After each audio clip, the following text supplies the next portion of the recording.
नमस्कार, welcome to soul study. आज हम लोग जो है पेपर सॉल्व करने वाले हैं 2021 का। और ये जो है मैं जो है एग्ज़ाम से पहले मैं करा रहा हूँ, तो ये लास्ट रहेगा आप सबके लिए। और इसके बाद जो है रिवीजन करा दूंगा। आज का मैं जो पेपर लाया हूँ वो जो है 2021 का बहुत इंपॉर्टेंट है। ये जो है आपको मैं दिखा देता हूँ।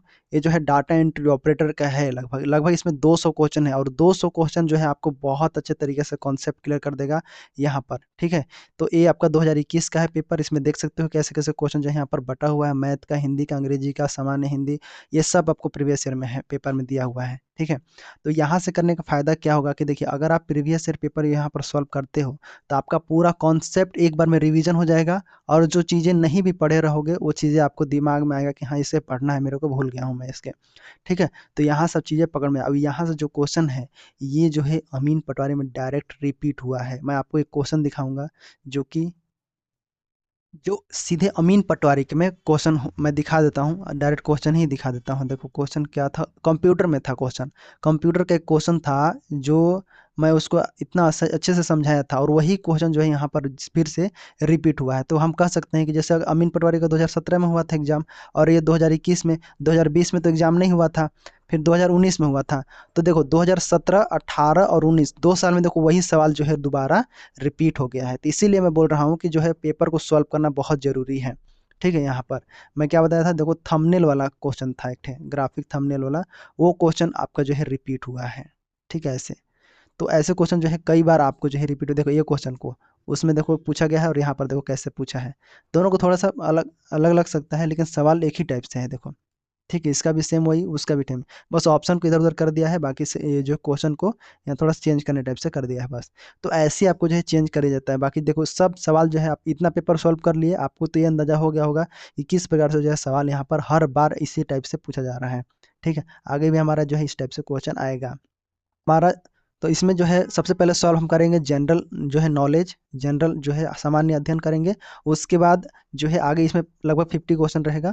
उसके बाद कंप्यूटर करेंगे, हिंदी करेंगे, इंग्लिश करेंगे। आज आपका फाइनल है, और आज जो है अच्छे से ध्यान से देखना। इसका लगभग 2-3 पार्ट में ला दूंगा, तो उसको अच्छे से देखना, समझना, और आप खुद से भी सॉल्व करने का प्रयास करना। इसके बाद मैं कल जो लाऊंगा उसमें केवल रिवीजन कराऊंगा। ठीक है, रिवीजन हो जाएगा। ठीक है, उसके बाद आपका जो है सारा चीज़ कंप्लीटेड, आप जाके एग्जाम सीधे देना। ठीक है, यहाँ पर तो चलिए सभी क्वेश्चन को सॉल्व करते हैं। और कॉन्सेप्ट को समझना, सबसे ज़्यादा आप समझने पर फोकस करना है, क्योंकि जो चीज़ नया है या फिर जो भी चीज़ जानते हो वो भी, उसको भी आपको समझने का प्रयास करना कि कैसे कैसे आपको बनता है। तो पहला क्वेश्चन देखो, देखो सामान्य अध्ययन है और राज्य का सामान्य ज्ञान है। ठीक है, तो यहाँ पर समझे, पहले समझिए कि नदी के बारे में अपवाह तंत्र से क्वेश्चन पढ़ा है। तो भारत के अपवाह तंत्र और छत्तीसगढ़ का अपवाह तंत्र जो है आपके नहीं पढ़ा होगा अभी तक। ठीक है, अभी तो देख ही लिए होगे अभी तक। ठीक है, भारत का अपवाह तंत्र हम इसके बारे में जानते हैं। देखो इसमें जो होता है दो भाग होते हैं, एक हिमालयन रिवर होता है और एक जो है प्रायद्वीपीय रिवर होता है। मैं आपको यहाँ पर ड्रॉ करके बताता हूँ। तो सबसे पहले मैं लिखा हुआ हूँ, उसको मैं आपको दिखाता हूँ कि कैसे कैसे रिवर सिस्टम को अच्छे से समझ लो, उसके बाद आपको पता चलेगा। देखो एक बार आप देख लो, उसके बाद आपको जो है समझ में आ जाएगा। इस प्रकार से आपको जो है यहाँ पर अपवाह तंत्र होता है। उद्गम स्थल सहायक नदी के बारे में जानते हो कि विश्व का सबसे अपवाह तंत्र यहाँ पर कौन है, अमेजन है। ठीक है, विश्व की सबसे लंबी नदी नील नदी जो कि अफ्रीका में है, ये सब तो जानते हो आप। देखो भारत में जो है दो चीज़ें होती है, एक हिमालयन रिवर होती है, एक प्रायद्वीपीय। प्रायद्वीपीय का मतलब देखो ये ऊपर में जो रहता है ये हिमालयन रिवर होता है। ठीक है, हिमालयन रिवर। अगर हिमालय की बात करें तो कहाँ से निकलती है, तो ग्लेशियर से निकलती है। इन लोग जो है वर्षा मतलब वर्ष भर प्रभावित होते हैं, मतलब ये वर्षा पर निर्भर नहीं रहती है। जैसे गंगा हो गया, ब्रह्मपुत्र हो गया, सिंधु, सतलज, ये सब हिमालय जो पिघलता है वहाँ से पानी निकलते हैं। उसी प्रकार से प्रायद्वीपीय रिवर होती है, वहाँ पर जो है प्रायद्वीप में मौसमी नदियाँ होती हैं। अगर बारिश होगा तो पानी आएगा, अदरवाइज जो है सूख जाते हैं यहाँ पर। ठीक है, इस प्रकार से आपके सामने सिंधु का नदियां हैं, सिंधु तंत्र यहाँ पर फैला हुआ है। सबसे पहले यहाँ पर जो है तिब्बत का एक यहाँ पर मानसरोवर झील है, तिब्बत यहाँ पर पड़ता है, चाइना में ही। यहाँ से एक निकलता है जिसके जो है ये आपका सिंधु नदी यहाँ पर निकलता है। इस प्रकार से देखो लाल वाला सिंधु नदी है यहाँ पर, इसके अंतर्गत झेलम, चिनाब, रावी, ब्यास यहाँ पर मिलता है। ठीक है, इस प्रकार से। और ये उद्गम स्थल है, हम देख रहे हैं कौन कौन सा, ये आपका दोआब क्षेत्र है, इसका पीडीएफ आपको ले लेना है। यहाँ पर हम कहाँ देख रहे हैं, तो हमको जो है सवाल में क्या आया है, तो सवाल को देखते हैं। सवाल में हमें जो है प्रायद्वीपीय नदियाँ के बारे में पूछा है, प्रायद्वीपीय। तो ये देखो ये सब ब्रह्मपुत्र है, ये सब हिमालयन रिवर है। तो हमें जो है प्रायद्वीपीय में जाना है। ये देखो प्रायद्वीपीय नदियाँ यहाँ पर आपको दिखाई देगा, एक पश्चिमी होता है, एक पूर्वी होता है। पश्चिमी नदियाँ जो है अरब सागर में गिरती है, और जो पूर्वी है वो कहाँ गिरती है, बंगाल खाड़ी। ये सब मैं आपको रिवीजन करा रहा हूँ, पढ़े होंगे। ठीक है, रिवीजन बस करा रहा हूँ आपको। देखो ये सब गिरने वाले हैं, ट्रिक यहाँ पर लिख सकते हो, सोजा सालू की माता भानु, इस पर से ट्रिक हो गया। देखो अब बाकी ये डेल्टा ये हो गया। मैं आपको कहाँ ले जाता हूँ, गोदावरी नदी में डायरेक्ट। देखो गोदावरी में, गोदावरी का उद्गम कहाँ से होता है, देखो यहाँ पर त्र्यंबक नासिक महाराष्ट्र से स्टार्ट होता है। ये जो है पहले महाराष्ट्र से तेलंगाना में जाता है, फिर जो है आंध्र प्रदेश में, फिर डेल्टा बना के गिर जाता है कहाँ, ये जो है पश्चिम वाला है यहाँ, ठीक है, पश्चिम गोदावरी, नहीं सॉरी, ये कहाँ से पूर्वी, मतलब डेल्टा वहाँ गिरता है, बंगाल की खाड़ी में गिरेगा, ठीक है, डेल्टा इस साइड जाता है। सहायक नदी देखो पेन गंगा, वेन गंगा, वर्धा, इंद्रावती, ये सब है, ठीक है। उसके बाद जो है, उसके बाद कावेरी में जाते हैं, कावेरी ऑप्शन में दिया हुआ है। कावेरी नदी को ब्रह्मगिरी चोटी पर, बस नोट्स आप ले लो या फिर स्क्रीनशॉट मार लो यहाँ पर, ठीक है। कहाँ से, कर्नाटक, तमिलनाडु, अपवाद क्षेत्र दो, कर्नाटक, केरल और तमिलनाडु। इसको जो है दक्षिण भारत की गंगा बोलते हैं, दक्षिण की गंगा जो है एकमात्र नदी जो है वर्ष भर प्रवाहित होती है, कौन, कावेरी नदी, ठीक है, सहायक नदी यहाँ पर देख लो। अब यहाँ से जो है पश्चिम की ओर बहने वाली नदियाँ हैं। अब चलिए सवाल की ओर बढ़ते हैं, ठीक है। तो एक बार मैं रिवीजन करा दिया आप सबको, फिर से देखो, ये जो नदी और सहायक, सहायक नदी यहाँ पर बोल रहा है, तो गोदावरी की जो है सहायक यहाँ पर है, यहाँ पर, तो ये जो है ये गलत है। क्यों गलत है, तो देखो सबसे पहले आप समझो, यहाँ पर गोदावरी जो होता है, ये यहाँ पर जैसे हमने पढ़ा पेन्नार, पेन्ना पढ़ा, पेन्ना सहायक, गोदावरी जो है यहाँ पर वर्धा हमने पढ़ा, अभी वर्धा देखा, ठीक है। कृष्णा की सहायक है, कृष्णा है। तो गोदावरी की सहायक नदी में जैसे मंजरा हो गया, इंद्रावती होता है, इंद्रावती यहाँ पर होता है, इंद्रावती, ठीक है, यह है सहायक गोदावरी का, ठीक है। और सबरी भी, सबरी इंद्रावती में शामिल है, इस प्रकार से बाकी मिल जाता है उसी में, गोदावरी में ही। तो ये तो यहाँ पर नहीं होगा, ये गलत हो जाएगा। कावेरी जो है, कावेरी में देखो मंजारा लिया हुआ है, फिर यहाँ पर ये तुंगा, तो ये सही है क्या, तो ये भी जो है यहाँ पर, ये जो है गोदावरी का सहायक है, ये मंजरा और तुंगा हमने क्या पढ़ा, ये गोदावरी की सहायक नदी है। और स्वयं ये जो कृष्णा की सहायक नदी है, मतलब कावेरी की सहायक नदी में जो है, यहाँ पर देखेंगे आपके आगे, जैसे एक बार आप देख लो गोदावरी नदी को यहाँ पर, जैसे आपके सामने इस प्रकार से यहाँ पर, ये आपका जो है यहाँ पर हो गया, यहाँ से निकलता है आपका गोदावरी, महाराष्ट्र से निकलता है, त्र्यंबक पश्चिमी घाट से इधर से निकलेगा, ठीक है। ये आपका जो है इधर गोदावरी नीचे इधर बहता है, ठीक है, गोदावरी इस प्रकार से बहता है। गोदावरी की जो सहायक नदी है वो कौन कौन है, तो महाराष्ट्र से निकलता है, फिर तेलंगाना होता है यहाँ पर, तेलंगाना से फिर आंध्र प्रदेश, फिर आंध्र प्रदेश से यहाँ पर डेल्टा बनाते हुए गिर जाता है बंगाल खाड़ी में, इस पर से, ठीक है। तो इसका जो है सहायक कौन कौन है, जैसे देखो इसका सहायक जो है पेन गंगा है, ठीक है, पेन गंगा है, वेन गंगा है, फिर वर्धा है, ठीक है, वर्धा है, फिर यहाँ पर इंद्रावती भी है इसका, जो छत्तीसगढ़ में यहाँ पर रहता है, इंद्रावती निकलती है इधर से, उड़ीसा से निकलती है। फिर आपका मंजीरा, ठीक है, मंजीरा है यहाँ पर, मंजीरा ऐसे लिख लो। और उसके बाद जो है पूर्णा है, फिर प्रवरा है, इस प्रकार से। तो ये आपका गोदावरी की सहायक नदी है, इस प्रकार से। अगर हम भारत में देखो पश्चिमी पूर्वी घाट में बहने वाली नदी, तो इस प्रकार से आप यहाँ पर देख सकते हो। जैसे आप पहले पहले कौन बहता है, जैसे इधर से आता है गंगा, एक नदी गंगा से यहाँ पर कटता है, एक हुगली इधर से ही गंगा से ही कटता है, फिर इधर से दामोदर आता है, फिर शुरू में जो है स्वर्ण रेखा यहाँ पर बनता है, फिर उसके बाद कौन सा, वो महानदी, फिर यहाँ पर कृष्णा, फिर यहाँ पर पेन्नार बीच में, फिर नीचे कावेरी, सबसे नीचे जो है कावेरी होता है, इस प्रकार से, ठीक है। तो एक बार देख लेना उसको, नदी वाला पार्ट को, कौन कौन सहायक नदी है एक बार, क्योंकि देखो ये पूछा गया सीजी व्यापम सवाल है, तो इसको थोड़ा सा देखना बनता है हमें, ठीक है, इस प्रकार से। आगे देखो यहाँ पर कावेरी दिया हुआ है, कावेरी कहाँ से निकलती है, तो ब्रह्मगिरी चोटी जो है कर्नाटक से निकलता है, ठीक है। कावेरी के बारे में अगर मैप में आपको दिखाऊं, तो कावेरी जो है इस प्रकार से आपको दिखता है, मतलब यहाँ से निकलता है, जस्ट यहाँ पर कर्नाटक से ऐसे निकला, फिर ऐसे से घूम के नीचे ऐसे बह जाएगा ऐसे। तो ये आपका कावेरी सबसे नीचे होता है, सबसे दक्षिणतम, ठीक है, कावेरी नदी। कावेरी देखो कर्नाटक से निकलता है, क से कावेरी, क से कर्नाटक, यहाँ पर आपको देखने को मिलेगा कर्नाटक, ब्रह्मगिरी चोटी से यहाँ पर पश्चिमी घाट से निकलता है, कर्नाटक और तमिलनाडु में बस बहता है, और यहाँ पर अपवा क्षेत्र जो है नीचे गिर जाता है, ठीक है। तो ये वर्ष भर बहती है। इसका सहायक नदी कौन कौन सा है, तो मैं यहाँ पर लिख देता हूँ। पहला देखो इसका है अमरावती, ठीक है, अमरावती है, ठीक है, अर्कवती है, अर्कवती। और उसके बाद आपका जो है यहाँ पर इसको बोलते हैं काबिनी, काबिनी बोलेंगे, भवानी, हेमवती, ठीक है, इस प्रकार से।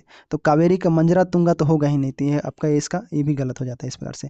नर्मदा के बारे में देखो, नर्मदा कहाँ से निकलता है, अमरकंटक से निकलता है, लेकिन ये कौन सी नदी है, ये पश्चिम घाट में बहने वाली नदी है, ठीक है, पश्चिम घाट में ये बहती है नर्मदा नदी, अरब सागर में गिरने वाली है। जैसे कहाँ से निकलेगी, तो जैसे यहाँ से निकले, मध्य से निकलती है ऐसे, और जाके यहाँ से निकल जाती है, मतलब जो उद्गम होता है अमरकंटक की चोटी एमपी से होता है यहाँ पर, एमपी मध्य प्रदेश से होती है, एमपी होती है, फिर महाराष्ट्र में जाती है, फिर यहाँ पर गुजरात में जाती है, और फिर खंभात की खाड़ी होते हुए नीचे अरब सागर में मिल जाती है। ठीक है, इस प्रकार से। इसका सहायक नदी कौन सा है? तो पहले है तवा, ठीक है, तवा, बरना, और जो है दूधी, दूधी भी है, और माचक भी है इसका। ठीक है, माचक, ठीक है, माचक ऐसे। तो इसमें देखो यहाँ पर ऑप्शन में क्या दिया हुआ है, देखो नर्मदा का सोन और लूनी दिया हुआ है, तो ये भी तो गलत हो जाएगा। सोन लूनी अलग होता है, लूनी, और लूनी भी जो है पश्चिम की ओर मतलब बहती है, कहाँ से? राजस्थान, जो है राजस्थान और गुजरात में बहती है। जस्ट यहाँ पर ऊपर में ही, जैसे इसके ऊपर यहाँ पर लूनी नदी है, एक नाग पहाड़ है राजस्थान में ही, मतलब अजमेर राजस्थान में ही, वहीं से जो है राजस्थान जाके यहीं पर मतलब यहीं पर मिल जाती है, खत्म हो जाता है इसका। ठीक है, इस प्रकार से। तो ये खारे पानी को बोला जाता है लूनी नदी को, इस प्रकार से। ठीक है, तो ये लूनी होगा ही नहीं। कृष्णा, यहाँ पर कोयना, कृष्णा नदी के बारे में जानते हैं। देखो कृष्णा कहाँ से बहती है, देखो यहाँ पर, देखो यहाँ पर कृष्णा के बारे में देखो, कृष्णा नदी यहाँ पर है। ठीक है, इस प्रकार से। यहाँ पर इसका देखो भीमा है सहायक नदी, तुंगभद्रा है, और यहाँ पर कोयना भी है इसका सहायक नदी। ठीक है, कोयना है, भीमा है, तुंगभद्रा, और यहाँ पर कृष्णा। इस प्रकार से आपको जो है मैप में यहाँ पर दिख रहा है। तो ऑप्शन में क्या दिया है? कोयना दिया है, और एक दिया है पंचगंगा। तो पंचगंगा भी इसकी जो है सहायक नदी है, यहाँ पर बनाया नहीं गया है, लेकिन पंचगंगा भी इसकी सहायक नदी है। ठीक है, तो ये ऑप्शन हमारा सही हो जाता है, लास्ट वाला। तो ये हमारा जो है यहाँ पर ए वाला आपका राइट आंसर हो जाता है, जो कि सही युग्म कौन सा है यहाँ पर? डी ऑप्शन, कृष्णा नदी के जो सहायक नदी है कोयना और पंचगंगा, ये आपका राइट आंसर हो जाता है। ठीक है, इस प्रकार से आपको याद रखना है। दो महत्वपूर्ण सहायक नदियाँ कोयना और पंचगंगा किसका है? तो ये कृष्णा का है। ठीक, तो इस प्रकार सभी नदियों के जो है सहायक आपको जो है याद रखना पड़ेगा। सहायक नदियों को बना बना कर देखोगे तो बन जाएगा आराम से। ठीक है, याद रखो, कुछ ट्रिक बना लोगे, ट्रिक से भी आपको जो है याद रखना। 2022 के अगर इसरो के अध्यक्ष देखेंगे तो कौन थे उस समय? उसमें सोमनाथ थे। ठीक है, श्री ऐसे सोमनाथ थे। और अभी जो है 2025 का कौन है? तो 2000 अगर हम 25 में बात करें तो ये जो है डॉक्टर वी नारायण। ठीक है, ये डॉक्टर वी नारायण है, यही है इसरो के अध्यक्ष। मतलब इन्होंने जो है 14 जनवरी 2025 को इन्होंने अपना पद संभाला है। ठीक है, 2025 से इन्होंने जो है पदभार संभाला है। तो इन्होंने क्या किया है? सोमनाथ का जो है स्थान लिया है, इन्हीं का स्थान जो है ये लिए हैं 2025 में, डॉक्टर वी नारायण। ठीक है, यहाँ पर 14 जनवरी को ये बने थे। इसरो मतलब जैसे भारतीय अंतरिक्ष अनुसंधान संगठन बोलते हैं। और ये जो है यहाँ पर 14 जनवरी 2025 से जो है पदभार संभाला है। और इनका कार्यकाल भी जनवरी 25 में ही खत्म हो जाएगा, शायद तक हो जा सकता है, हो गया था, मतलब इनका खत्म हो गया था, इनका फिर इनका जो है आया था। फिर से समझ लो कि डॉक्टर वी नारायण है, इनका कार्यकाल अभी चल रहा है। 14 जनवरी 2025 से जो है ये कार्य शुरू किए थे, इनका जो है इसी समय खत्म हुआ था, जनवरी में। ठीक है, ये आपको याद रखना है। आगे सवाल देख लेते हैं। पृथ्वी पर उपस्थित सबसे बड़ा पारिस्थितिक तंत्र है, कौन सा है? आपने पर्यावरण थोड़ा सा देख लेना क्या है, बायोडाइवर्सिटी के बारे में थोड़ा सा पूछ लेना। ठीक है, इसके बारे में थोड़ा सा देखने में क्या जा रहा है, कहीं पर क्लासेस जो है चल रहा है उसको जो है एक बार रिवीजन मार लेना आप लोग। ठीक है, जय है। देखो पृथ्वी पर उपस्थित सबसे बड़ा बड़ा जैवमंडल क्या हो सकता है? इंग्लिश में देख लेते हैं, थोड़ा सा याद आ जाए। देखो यहाँ पर बायोस्फीयर है, ठीक है, हाइड्रोस्फीयर। तो यहाँ पर आपका जो है राइट आंसर क्या हो जाएगा? वो आपका जैवमंडल, बायोस्फीयर, ये आपका राइट आंसर हो जाता है। ठीक है, इस प्रकार से। तो जो जैव मंडल है पृथ्वी का, वह भाग है जहाँ पर है जीवन क्या है? संभव है। यहाँ पर क्या है? जैव मंडल में ही क्या है? जीवन संभव है। स्थल मंडल, स्थल मंडल में क्या है? स्थल मंडल, जल मंडल और वायुमंडल, ये सब सभी इसी के घटक है, मतलब इसी के जो है पार्ट होते हैं यहाँ पर। ठीक है, इसका ये आपका ऑप्शन में भी देख सकते हो यहाँ पर। ये जल मंडल हो गया। जल मंडल में क्या होता है? जिसमें पृथ्वी में नदियाँ हो गया, झीलें हो गया, ये सब जितना पानी, महासागर है, ये सब क्या है? ये जल मंडल है। जल वाष्प यहाँ से होता है। ठीक है, जो कि बहुत ही जीवन के लिए महत्वपूर्ण है। तो ये भी जो है पारिस्थितिक तंत्र के लिए बहुत इंपॉर्टेंट माना जाता है। जल नहीं रहेगा तो कैसे रहेंगे आप? ठीक है, इसके बारे में, ये भी केवल एक हिस्सा है, यहाँ पर हिस्सा माना जाता है यहाँ पर। ठीक है, जीवोम क्या है? बिनोम, बाइनोम, यहाँ बायोनोम, बायोम बोलते हैं, बायोम में, बायोमी बोलेंगे इसको। बायोमी क्या होता है? ये भी एक भौगोलिक क्षेत्र होता है, जैसे मतलब पौधा, यहाँ पर लिख सकते हो इसमें जियो में, पौधा, और जैसे कई जियोम होते हैं मिलकर जो है जैवमंडल बनाते हैं।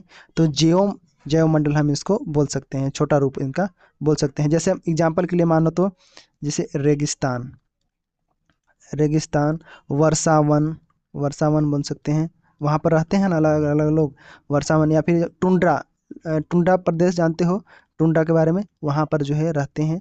मतलब कहने का अर्थ कि एक अलग जलवायु परिस्थिति में जो है अपने आप को ढाल लेते हैं, जैसे पौधे हो गए या फिर जानवर हो गए, वो अपने अनुसार उस परिस्थिति में ढाल लेते हैं और उनका एक क्षेत्र बन जाता है, इस प्रकार से जियोम बोलते हैं उसको, ठीक है। स्थल मंडल जानते हो, पृथ्वी का जो ऊपर में ठोस भाग है, ऊपर ऊपर पट्टी है, ऊपर मेटल शामिल है, ये सब, ठीक है। तो ये भी जो है इंपॉर्टेंट है, हम तो तभी तो जीवन संभव है, इसका स्थल पर ही तो हम खड़े हैं, इस प्रकार से यहाँ पर ये हो जाता है। तो समझे, जैवमंडल यहाँ पर राइट आंसर हो जाता है। आगे देखो पॉलिटी से क्वेश्चन यहाँ पर, भारतीय संसद का सदस्य चुने जाने के लिए योग्यता के संबंध में कौन सा कथन असत्य है।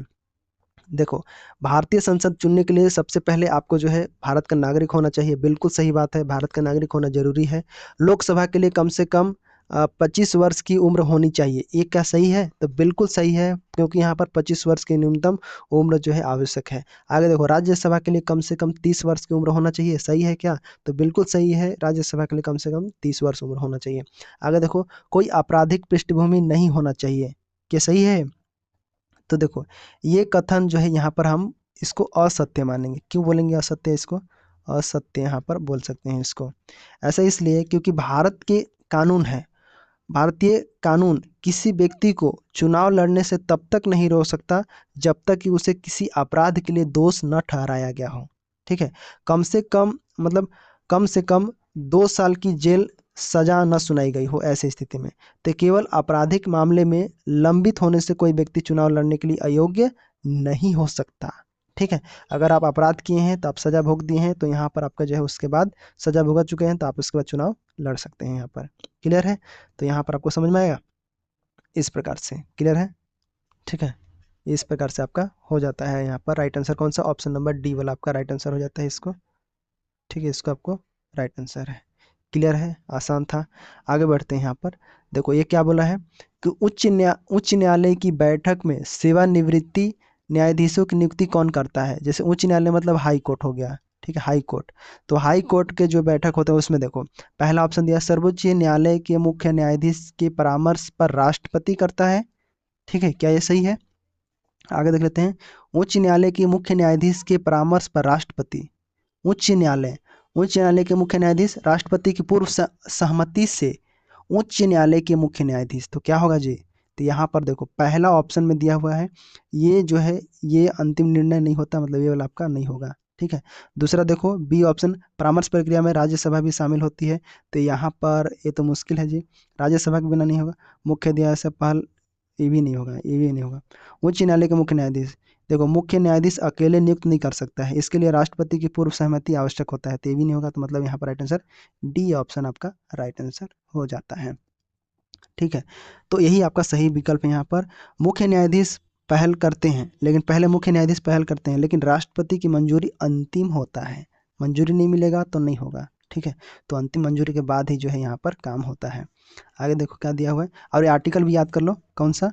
224A, हम लोग 224 करते हैं, बिल्कुल 224A के तहत जो है भारतीय संविधान में, मैं शुरू से बताता हूँ, देखो आर्टिकल 224A के तहत उच्च न्यायालय के मुख्य न्यायाधीश को राष्ट्रपति के पूर्व सहमति से उच्च न्यायालय के किसी अन्य उच्च न्यायालय के सेवानिवृत्ति न्यायाधीश को उच्च न्यायालय में कार्य करने का अनुरोध मतलब अधिकार देता है इसके तहत। तो 224 का आपको याद रखना है, ठीक है। पहले सुने होगा तो और भी अच्छे से याद आपका हो गया होगा, ठीक। आगे देखो यहाँ पर, बाल गंगाधर तिलक को भारत में अशांति का जनक किसने कहा? बाल गंगाधर तिलक को किसने अशांति कहा? पहला ऑप्शन क्या दिया है? Shrimati Annie Besant. तो एनी बेसेंट क्या है, पहले देख समझो।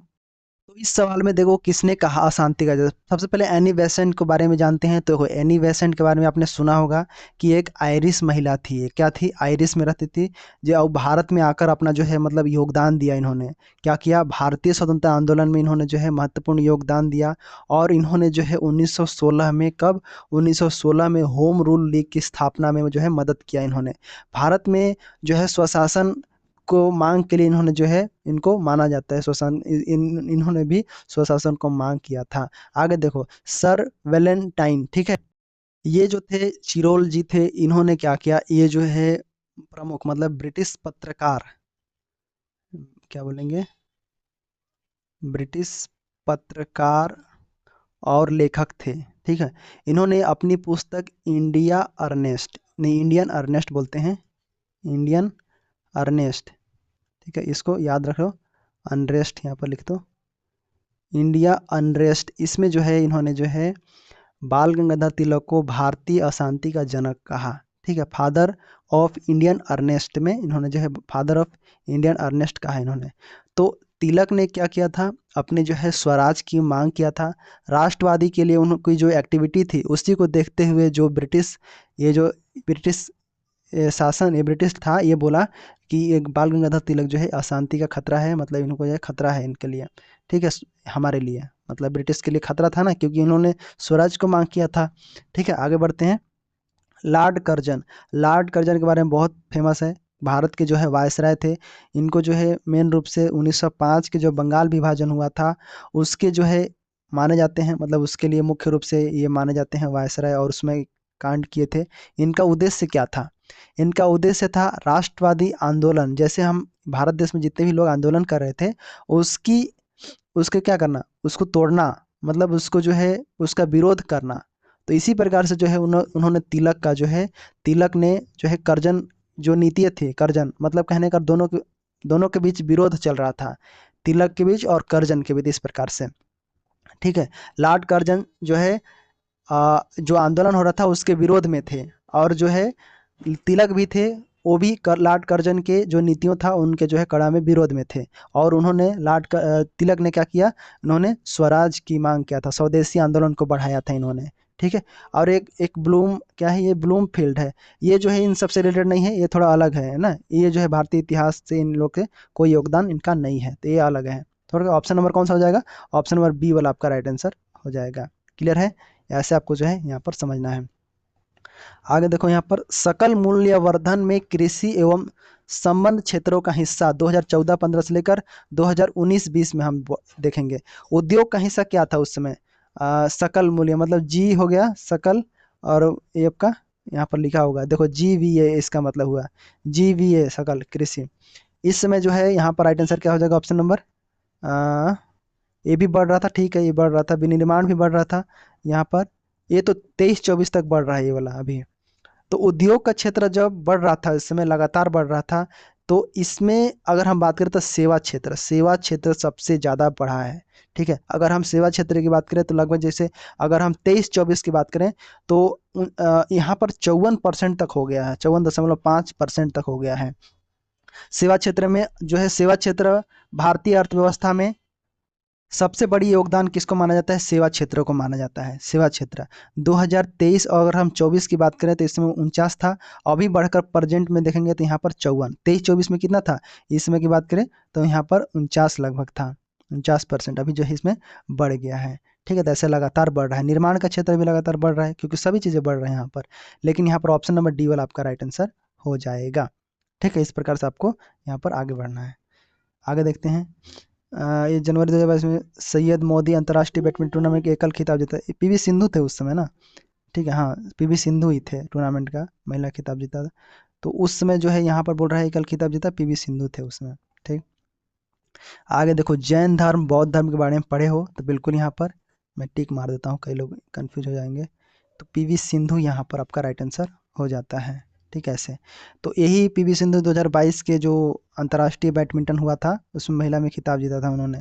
ठीक है, ये आपका किसको हराया था, तो क्या नाम था, बंसोड़ करके था, उनको जो हराया था।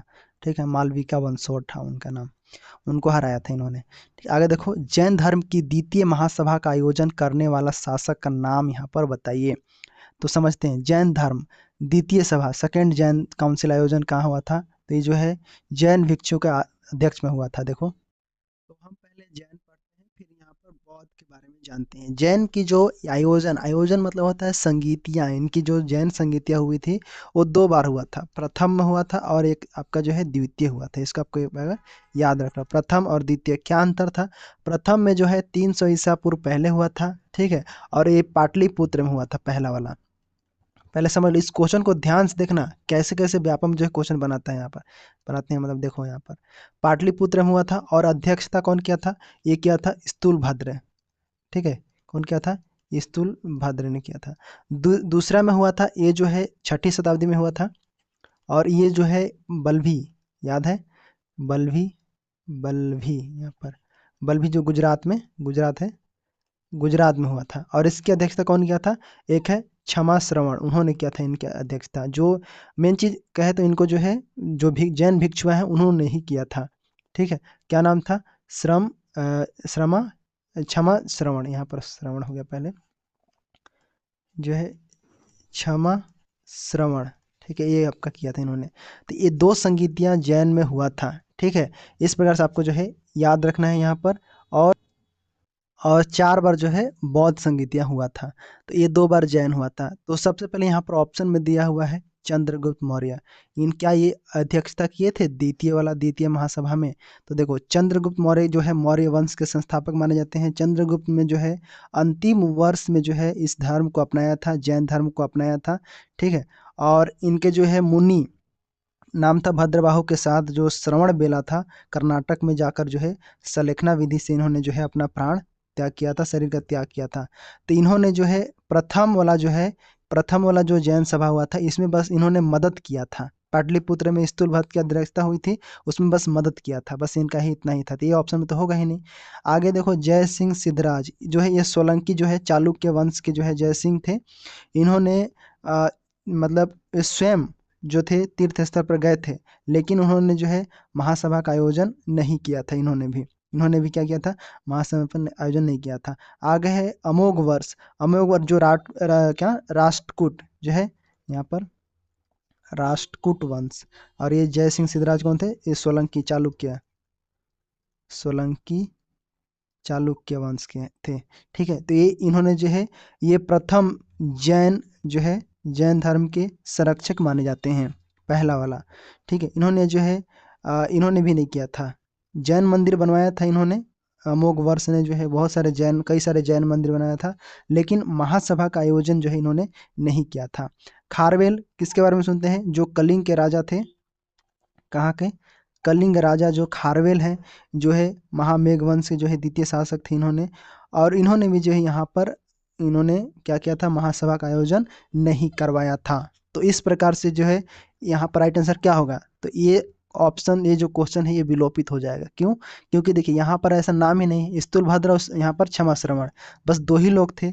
अब यहाँ पर अध्यक्षता में हम यहाँ पर ऑप्शन में दिया ही नहीं है, तो कैसे हम यहाँ पर आंसर लेंगे? तो इस वजह से जो है कंफ्यूज हो जाते हैं, और ये क्वेश्चन जो हो जाता है विलोपित हो जाता है। ठीक है, इसी प्रकार से क्वेश्चन को सेलेक्ट करते हैं और फिर उसको हम मतलब विलोपित करते हैं बाद में। ठीक है, तो ऐसे आपको जो है पढ़ना है डिटेल से। यही है खास बात, प्रीवियस ईयर पेपर सॉल्व करने से आपको जो है चीज़ें क्लियर हो जाता है कि कहाँ पर क्या है। ठीक है, तो ये आपको समझ में आया? ये वाला खारवेल में पढ़ते हैं हाथी गुफा के बारे में। तो हाथी गुफा में ही खारवेल देखते हैं, इन्हीं के बारे में जो है हाथी गुफा था। हाथी गुफा शिलालेख जो है जैन धर्म के प्रति समर्पण था। ठीक है, हाथी गुफा जो है यही। तो इन्होंने जो है द्वितीय महासभा, तो प्रथम और द्वितीय समझ गए ना, ये केवल दो ही हुआ था इसके अंतर्गत। ठीक है, तो 2 महासभा का आयोजन हुआ था। ठीक है, जैन धर्म के त्रिरत्न थे, क्या उन कौन से? सम्यक दर्शन, सम्यक ज्ञान और सम्यक आचरण। ये था बस इसके बारे में। ठीक है, तो इसके कौन सा ऑप्शन होगा? कोई ऑप्शन नहीं होगा। ठीक है, ये क्वेश्चन जो है विलोपित हो सकता है, यहाँ पर हो जाएगा। ठीक है, क्योंकि ऑप्शन ही नहीं दिया है यहाँ पर। ठीक है, तो ऐसे भी क्वेश्चन आपको देखने को मिलेगा। तो यहाँ पर जोजिला दर्रा के बारे में दिया हुआ है, तो ये भी जैसे सवाल बनता है यहाँ पर। पहला दिया है दार्जिलिंग और तिब्बत के मध्य, तो दार्जिलिंग यह गलत है। दार्जिलिंग और तिब्बत के बीच जो है यहाँ पर नाथुला दर्रा है। क्या है? नाथुला। और एक है जेलेपला। ठीक है, दोनों है, नाथुला और जेलेपला। मैं आपको इमेज के थ्रू बताता हूँ। यहाँ पर देखो, ये देखो यहाँ पर आपको इमेज दिख रहा है। ये आपको देखो यहाँ पर जोजिला दर्रा है। ठीक है, यहाँ पर बुर्जिल दर्रा, ये देखो यहाँ पर, ये देखो पहले ये समझो कि ये ऊपर वाला ये जो दिख रहा है, ये पाक अधिकृत एरिया है बोलते हैं इसको। ठीक है, यहाँ पर क्लियर है। और इधर जो है अक्साई चीन, ये इसको बोला जाता है इधर एरिया को। और बीच में है देखो, ये इसको बोलते हैं सियाचिन ग्लेशियर, यहाँ पर दिख रहा है आपको बीच में। और इधर अब जो है ये चीन यहाँ पर है, और काराकोरम दर्रा यहाँ पर है ऊपर वाला में ऐसे। और यहाँ पर जोजिला दर्रा आपको यहाँ पर दिख रहा है। ठीक है, तो यहाँ पर हम इसके बारे में जानते हैं। देखो यहाँ से भी देख सकते हो, जैसे यहाँ पर देखो बनिहाल दर्रा है, पीर पंजाल, ये देखो जोजिला दर्रा यहाँ पर है। ठीक है, तो सबसे पहले ये बोल कहाँ रहा है, जोजिला दर्रा अभी हमने देखा। हाँ, पहला ऑप्शन में दिया था दार्जिलिंग और तिब्बत, वहाँ पर क्या है, नाथुला दर्रा है। तो नाथुला इधर आपका जो है, ये देखो तिब्बत, और यहाँ पर नाथुला और जेलेपला ये दोनों होता है। देखो तिब्बत और दार्जिलिंग, दार्जिलिंग और तिब्बत के बीच यहाँ पर बोल रहा है। तिब्बत ऊपर हो गया, दार्जिलिंग के बीच में यहाँ पर देख सकते हैं यहाँ पर।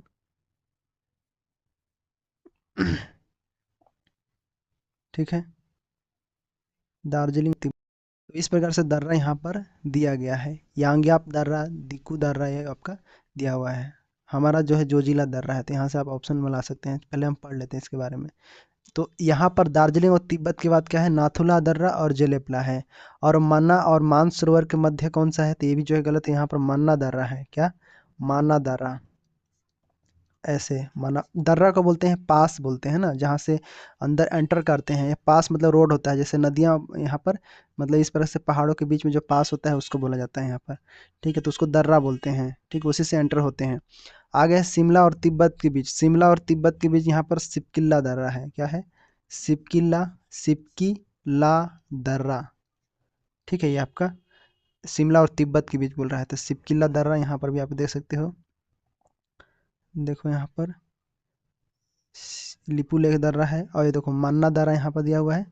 ठीक है, और यहाँ पर जोजिला और जेलेपला, बोमडीला हो गया, दिप्पू, काराकोरम, इस प्रकार से यहाँ पर बताया है। और श्रीनगर और लेह के मध्य कौन सा दर्रा, तो श्रीनगर और लेह के मध्य जो है यहीं पर जोजिला दर्रा को, जो कि कश्मीर घाटी में है। मैं देखो यहाँ पर भी बताया आपको, जो है कश्मीर घाटी में यहाँ पर जोजिला दर्रा है। देखो यहाँ पर, ये देखो यहाँ पर। ठीक है, इसी को हम जोजिला दर्रा बोलते हैं। कश्मीर घाटी में जो है ये स्थित है। कश्मीर घाटी और लद्दाख के बीच यहाँ पर जोड़ता है। ठीक है, NH1 कौन सा रास्ता है, NH1 यहाँ पर जो है चलता है। राष्ट्रीय राजमार्ग फर्स्ट, पहला राष्ट्रीय राजमार्ग फर्स्ट, ऐसे हम बोलेंगे, यहीं पर स्थित है। सबसे महत्वपूर्ण मार्ग इसको बोला जाता है, इंपॉर्टेंट मार्ग है ये। तो श्रीनगर और लेह के मध्य क्या होता है, यहाँ पर जोजिला दर्रा होता है।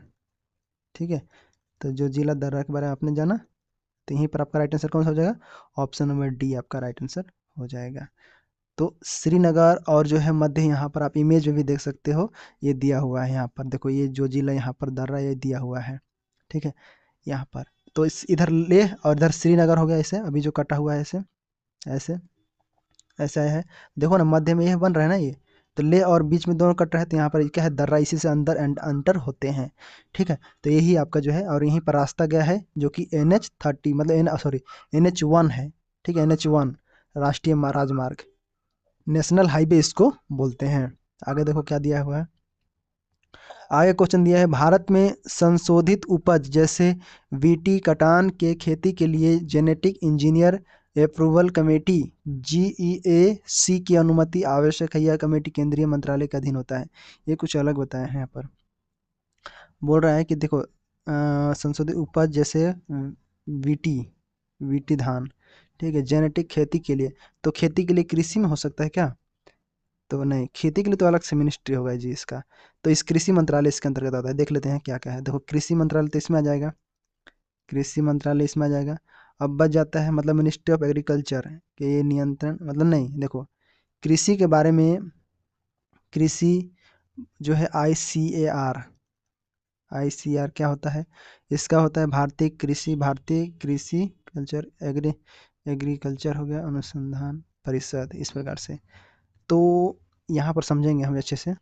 देखो कृषि भी होता है ना, ये कृषि मंत्रालय के अंतर्गत सीधा सीधा नियंत्रण नहीं होता है। इसमें जो है ICAR जो होते हैं, भारतीय कृषि अनुसंधान परिषद के तहत जो महानिदेशक होते हैं, इसके सदस्य होते हैं। दूसरा है वाणिज्य, वाणिज्य उद्योग, पर्यावरण, यहाँ पर राइट आंसर आपका हो जाता है, पर्यावरण एवं वन। ठीक है, तो पर्यावरण और वन जो है जलवायु परिवर्तन, जो है जलवायु परिवर्तन मंत्रालय इसके अंतर्गत आता है।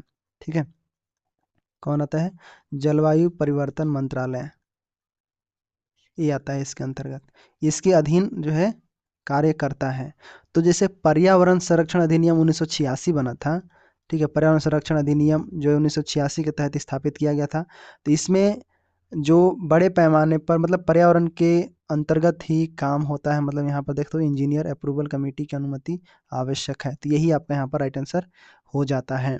ठीक है, तो यहाँ पर आपका समिति के नाम से जाना जाता है इसी को। आगे है वाणिज्य उद्योग, वाणिज्य मंत्रालय जैसे जानते हैं ministry of commerce and industry department होता है इसके लिए, तो ये कोई इसके अधीन नहीं आता है, ठीक है, ये नहीं होगा। ग्रामीण विकास जानते हो मिनिस्ट्री ऑफ रूरल डेवलपमेंट, ये भी इसका संबंध जो है यहाँ पर नहीं है इसके साथ, तो ये इसके साथ यहाँ पर संबंध है, ठीक है, सिंपल बात, ठीक है, समझ में आया, यही आपका इसका संबंध। आगे देखो, वर्ष 2019-20 19-20 में जो है सबसे अधिक राजस्व में सबसे अधिक योगदान कौन दिया? निगम, व्यक्तिगत वस्तु कर, केंद्रीय उत्पाद शुल्क। अगर हम 19-20 की बात करें तो उस समय जो है निगम कर मतलब था, सबसे बड़ा स्रोत था, तो निगम कर यहाँ पर राइट आंसर हो जाता है। व्यक्तिगत जैसे इसको पर्सनल इनकम बोलते हैं, व्यक्तिक जो है आयकर मतलब पर्सनल इनकम टैक्स बोलते हैं इसको, ठीक है, तो ये योगदान मतलब इससे कम था, ये इससे कम था। वस्तु सेवा कर इसको बोलते हैं good and service tax, GST हम इसको बोलते हैं, ठीक है, वस्तु सेवा कर GST, goods and service tax, ठीक है, जीएसटी। तो ये भी जो है मतलब इस पर जैसे कोई वस्तु होता है ना, जैसे आप कुछ कोई भी चीज़ खरीदते हैं तो उस पर अप्रत्यक्ष रूप से उस पर टैक्स लगता है, ठीक है, कोई भी वस्तु पर, तो ये जो है दूसरा सबसे बड़ा स्रोत यहाँ पर माना जा सकता है, दूसरा स्रोत, ठीक है, जीएसटी का। केंद्रीय उत्पाद शुल्क, यूनियन एक्साइज ड्यूटीज, जो है यूनियन एक्साइज ड्यूटीज यहाँ पर बोलेंगे, जैसे पेट्रोलियम उत्पाद में इसे लगता है, तो इसका योगदान मतलब सबसे कम था, यहाँ पर कम इसको ही मानेंगे। राइट आंसर यहाँ पर निगम कर हो जाता है, ठीक है, तो ये आपका यहाँ पर राइट आंसर हो जाता है निगम कर, कॉरपोरेशन टैक्स बोलते हैं इसको, ठीक है। बजट में जो बजट हुआ था ना उसमें कौन कौन योगदान दिया था उसको पूछ रहा है राजस्व में यहाँ पर, ठीक है, उसको हमको ध्यान रखना है। आगे देखो, किसकी अनुशंसा पर लोकसभा में अनुदान की मांग होती है? बहुत इंपॉर्टेंट क्वेश्चन है कि देखिए किसकी अनुशंसा से जो है लोकसभा में कोई भी चीज़ का मांग होगा, अनुदान अनुदान राशि होता है, अनुदान की मांग होता है, तो होता है राइट आंसर राष्ट्रपति के द्वारा, ठीक है। लोकसभा में राष्ट्रपति की अनुशंसा, जैसे सिफारिश बोलते हैं अनुशंसा को, ठीक है, सिफारिश के बिना अनुदान का कोई मांग नहीं किया जा सकता है, ठीक है। तो संविधान के अनुच्छेद 113 में 113 के 3 में जो है सब यहाँ पर बताया गया है कि राष्ट्रपति की सिफारिश के अलावा अनुदान की मांग कोई नहीं कर सकता, ठीक है, तो राष्ट्रपति यहाँ पर आपका सही उत्तर है, ठीक है। संसद में जैसे बजट हो गया, बजट प्रक्रिया हो गया, तो जो भी राशि व्यय किए हैं उसके अनुमान लगाना, ठीक है, तो इसमें अनुदान मांगने के लिए हमें पूर्व अनुमति या फिर अनुशंसा की आवश्यकता होती है, किसकी? राष्ट्रपति की। वित्त मंत्री के बारे में जान लेते हैं। देखो, वित्त मंत्री जो होता है केंद्रीय बजट और अनुदान मांग के लिए संसद में पेश का होता है, मतलब पेश करते हैं, संसद को क्या करते हैं, संसद में पेश होते हैं, तो अनुदान की मांगों को, ये मांगों को पेश करता है, मांगों को पेश करता है, ठीक है, ये कौन? वित्त मंत्री। वित्त मंत्री क्या करेगा? केंद्रीय बजट और जो भी अनुदान है उसकी मांग के लिए पेश होगा संसद में, लेकिन यह कार्य राष्ट्रपति के अनुमति के बाद ही हो सकता है, ठीक है, तो राष्ट्रपति की अनुमति मिलेगा तब जाके ये वित्त मंत्री आएंगे। आगे देखो, विभागीय मंत्री, इनका क्या योगदान है? विभागीय मंत्री अपने संबंधित, जैसे अपने मंत्रालय के लिए अनुदान मांगों पर होने वाली चर्चाओं पर जवाब दे सकते हैं, जो भी चीज़ बोलना है, ठीक है, तो ये जो है इनको भी राष्ट्रपति की अनुशंसा जरूरी है, ठीक है, प्राथमिक आवश्यकता तो वही है। प्रधानमंत्री क्या है? सरकार का मुखिया होते हैं, ठीक है, तो ये अनुदान की मांग के लिए राष्ट्रपति की सिफारिश करना अनिवार्य है, मतलब सिफारिश करते हैं, ठीक है, तो ये भी सिफारिश करने के लिए राष्ट्रपति को अनिवार्य सिफारिश करना जरूरी है, लेकिन प्रधानमंत्री नहीं हो सकते। समझ में आया? इस प्रकार से आगे देखो यहाँ पर 1935 में डिस्ट्रिक्ट काउंसिल रायपुर से निकलने वाली पत्रिका उत्थान के बारे में सुने हो? राम प्रसाद कौन? प्रसाद द्विवेदी, याद है? उत्थान के संपादक कौन थे? तो वही स्वराज राम प्रसाद त्रिवेदी, ठीक है। पंडित रविशंकर शुक्ल दिया हुआ है। पंडित रविशंकर मतलब बहुत अच्छे मतलब सेनानी माने जाते हैं, मध्य भाग में माने जाते हैं, जैसे मध्य प्रांत के हैं, उसमें बरार के ये मुख्यमंत्री थे। क्या थे? मध्य प्रांत और बरार के जो है मुख्यमंत्री, सीएम थे उस समय, सीएम, ठीक है। उन्हें जो है उत्थान के लिए इनको जो है संपादक नहीं माना जाता है, ठीक है। इस पंडित रविशंकर शुक्ल जो थे एक प्रथम प्रमुख जो है स्वतंत्रता सेनानी माने जाते हैं, पहले इसके बारे में तो पढ़े होंगे ना, स्वतंत्रता सेनानी है, और ये जो है बरार के जो थे मुख्यमंत्री थे, बस इतना है। सुंदरलाल त्रिपाठी, पंडित सुंदरलाल, जिन्हें जो है छत्तीसगढ़ का गांधी कहा जाता है इन्हों, ठीक है, छत्तीसगढ़ में जन जागरण, किसको, जन जागरण और सामाजिक क्रांति के अग्रदूत माने जाते हैं। इसको भी आप थोड़ा सा याद रखोगे। एवं सामाजिक क्रांति के अग्रदूत, इसके बारे में सुने जरूर होगे। सामाजिक क्रांति के अग्रदूत माने जाते हैं, पर वे इसके भी संपादक नहीं है। आगे नंद कुमार दानी, नंद कुमार, तो नंद कुमार, ये जो हम 18वीं सदी में जब जाते हैं तब वहाँ पर बहुत ही अच्छे, मतलब बंगाल के एक ऐतिहासिक व्यक्ति माने जाते हैं। तो इन्हें जो है मतलब इन्हें नंद कुमार को वारेन हेस्टिंग के कार्यकाल में फांसी दे दिया गया था। ठीक है, वारेन हेस्टिंग के बारे में जो है उनके कार्यकाल में इसको फांसी दे दिया गया था। तो ये भी जो है इनका संबंध नहीं है। तो मतलब यहाँ पर ये जो है स्वराज प्रसाद द्विवेदी, यही थे पंडित, इनको बोला जाता है पंडित स्वराज प्रसाद द्विवेदी। एक जो है साहित्यकार थे, पत्रकार थे, जिन्होंने छत्तीसगढ़ और मध्य भाग में जो है पत्रिका और साहित्य जगत के जो है उत्थान पत्रिका के संपादक माने जाते हैं। कौन, यही स्वराज प्रसाद द्विवेदी। क्लियर है, समझ में आया। आगे न्याय दर्शन, इसको न्याय दर्शन है, हाँ, न्याय दर्शन का प्रतिपादन गौतम ऋषि ने किस ग्रंथ से किया। देखो ऐसे क्वेश्चन जो है बनता है, क्या होगा, न्याय सूत्र से। ठीक है, इसके बारे में और मैं डिटेल से बताऊंगा, अगले क्वेश्चन है अभी। देखो इसी टाइप से क्वेश्चन बना है। न्याय दर्शन हो गया, चारवाक दर्शन हो गया, ठीक है, मीमांसा ज्ञान मीमांसा हो गया, शैव दर्शन हो गया। इसको मैं अच्छे से समझाऊंगा आपको, फिलोसफी। ठीक है, इसमें मैं बहुत अच्छे से पढ़ाई किया था मैं पहले। ठीक है, तो इसको मैं आपको समझा सकता हूँ। इसके बारे में देखो, न्याय दर्शन क्या होता है। न्याय दर्शन, जैसे गौतम ऋषि, जिसे मतलब गौतम ऋषि के बारे में जानते हैं, जिसको अक्षपाद गौतम बोलते हैं। तो न्याय सूत्र ग्रंथ के जो है मतलब न्याय सूत्र में न्याय दर्शन का प्रतिपादन किया गया है। यह ग्रंथ जो है भारतीय दर्शन के न्याय विद्यालय का एक मूल पाठ है, जहाँ पर तर्क, ठीक है, तर्क और ज्ञान पर केंद्रित है। किसी को न्याय देना है तो उस पर बात विचार होगा, उस पर तर्क होगा, फिर उस पर ज्ञान, बड़े बड़े ज्ञानी लोग उस पर बात विचार करेंगे। तो तर्क और ज्ञान पर केंद्रित होता है ये, ठीक है, न्याय सूत्र। तभी तो उसको, अच्छे व्यक्ति को न्याय मिलेगा। ठीक है, ऐसे। क्लियर है, आगे देख लेते हैं। प्रधानमंत्री नरेंद्र मोदी का विजन 5 ट्रिलियन यूएस डॉलर कि भारतीय अर्थव्यवस्था में वर्ष पूरे करे। ये तो 27-28 के लगभग है, ये आपका 27-28 में सवाल आ सकता है। वाला देखो, ये सवाल थोड़ा इंपॉर्टेंट लग रहा है कि आ सकता है करंट में। देखो 5 ट्रिलियन यूएसए डॉलर की भारतीय अर्थव्यवस्था वर्ष में पूरा करेगी। तो ये जो है 2024-25 में भारत को जो है बनाए रखने का लक्ष्य था, मतलब 24-25 में था ये। अब इसको कर दिए हैं नए, मतलब ऐलान किए हैं कि 27-28 में इसको जो है लक्ष्य को प्राप्त करना है। हमें 5 ट्रिलियन का अर्थव्यवस्था बनाना है हमारे भारत देश को। आगे देखते हैं यहाँ पर मुंबई स्थित गेटवे ऑफ इंडिया के वास्तुकार का नाम है।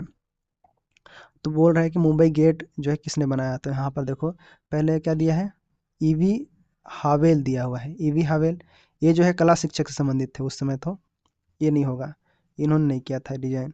जी वीटे, ये बिल्कुल सही, ये आपका राइट आंसर हो जाता है। इसको कहाँ में देखो, जी वीटेट, वीटेट इनको बोला जाता है। गेट ऑफ इंडिया के जो है वास्तुकार जॉर्ज वीटेट थे। इन्होंने जो है 1900 इसका निर्माण किया था 1924 में। 1924 में गेट ऑफ इंडिया को बनाया था, 1924 में जो है पूरा किया था इस चीज़ को। ठीक है, ये आपका राइट आंसर हो जाता है। बाकी इसके बारे में जानते हो, रैंसम, रैंसम के बारे में जानते हो। लॉर्ड कर्जन के समय जो है ये क्या थे, डिपार्टमेंट का अध्यक्ष थे। कौन था, पब्लिक वर्क्स के डिपार्टमेंट थे। यही पब्लिक वर्क के डिपार्टमेंट कौन माने जाते हैं, रैमसन यहाँ पर। ठीक है, इसके बारे में देखे होंगे जरूर, अध्यक्ष हैं वहाँ उस समय। ठीक है, इस प्रकार से आपका यहाँ पर हो जाता है। ठीक है, आगे बढ़।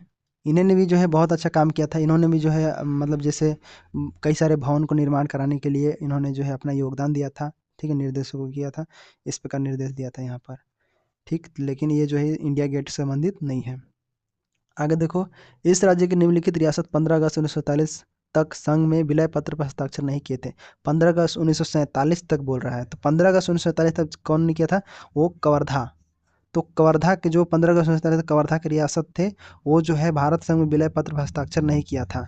ठीक है, तो ये आपको जो है कुछ रियासत और भी थे, जैसे पीपलोदा थे, जूनागढ़, हैदराबाद, कश्मीर, मणिपुर, ये सब जो है यहाँ पर जो इस समय जो है नहीं किए थे। ठीक है, बाकी रायगढ़ थे, जसपुर और यहाँ पर शक्ति, ये जो रियासत थी, ये जो हस्ताक्षर कर दिए थे उस समय तक। ठीक है, आगे बढ़ते हैं।